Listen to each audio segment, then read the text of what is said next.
कधी असं होते ना की आपल्याला अजिबात वेळ मिळत नाही, पूर्ण दिवस व्यस्त जातो. तशासारखा आजचा दिवस होता, काही बनवण्यामध्येच गेला. कारण दुसऱ्या दिवशी आई जाणार होती. मग तिच्या जायच्या आधी जे काही मला करायचं होतं किंवा माझी काही घरातली कामं होती जी आईच्या मदतीशिवाय होऊ शकत नव्हती, ती सुद्धा कामं करून घेतली. तांदळाचं पीठ नव्हतं, तांदूळ दळून आणायचे होते कारण मला वडे बनवायचे होते आणि त्याच्यासाठी तांदळाचं पीठ लागते. मग आईने तांदूळ पाकडून दिलं, दळण संध्याकाळी घेऊन जायचं होतं. तोपर्यंत आम्हाला मुरमुऱ्याचे लाडू बनवायचे होते. तर शेंगदाणे भाजून घेतले मुरमुऱ्याच्या लाडूमध्ये टाकायसाठी, तीळ भाजून घेतला, पण मी काही व्हिडिओ शूट केला नव्हता लाडवायचा, आणि लाडू बनवले. आईला खाण्यासाठी ओवा, जवस, तीळ आणि सोप हे 4 प्रकारचे भाजून दिले. हळद आणि थोडंसं मीठ मिक्स करून दिलं आणि छान असे भाजून दिले. एका हवाबंद डब्यामध्ये दिले की खात राहा. असं पण माझी आई काही खात नाही, सोप सुपारी किंवा कधीच काही खात नाही.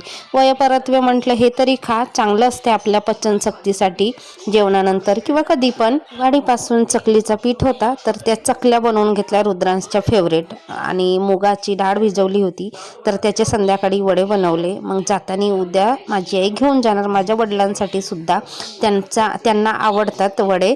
माझ्या बाबांना अजिबात वेळ मिळत नाही, गुरंढोरं असतात, शेतीची कामं असतात, तर ते माझ्याकडे तर खूप कमी येतात. 2दाच आले होते फक्त, ते पण दिवसभरात रिटर्न गेले होते.